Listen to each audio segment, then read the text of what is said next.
रंग बिरंगे नाखून। सभी जानते हैं कि राजा कृष्णदेव राय पशु पक्षियों से बहुत प्यार करते थे। एक दिन एक बहेलिया राज दरबार में आया। उसके पास विचित्र एक सुंदर व रंगीन विचित्र किस्म का पक्षी था।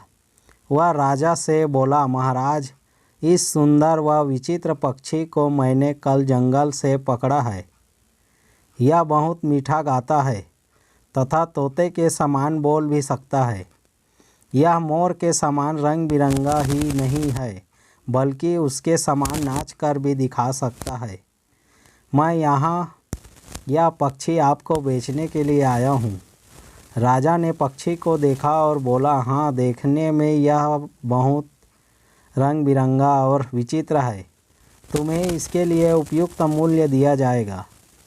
राजा ने बहेलिये को 50 स्वर्ण मुद्राएं दी और उस पक्षी को अपने महल के बगीचे में रखवाने का आदेश दिया। तभी तेनालीराम अपने स्थान से उठा और बोला, महाराज, मुझे नहीं लगता कि यह पक्षी बरसात में मोर के समान नृत्य कर सकता है, बल्कि मुझे तो लगता है कि यह पक्षी कई वर्षों से नहाया भी नहीं है। तेनालीराम की बात सुनकर बहेलिया डर गया और दुखी स्वर में राजा से बोला, महाराज, मैं एक निर्धन बहेलिया हूँ। पक्षियों को पकड़ना और बेचना ही मेरी आजीविका है।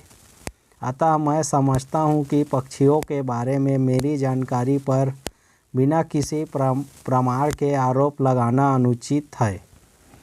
यदि मैं निर्धन हूँ तो क्या तेनालीराम जी को मुझे झूठा कहने का अधिकार मिल गया है? बहेलिये की यह बात सुनकर महाराज भी तेनालीराम से अप्रसन्न होते हुए बोले, तेनालीराम, तुम्हें ऐसा कहना शोभा नहीं देता।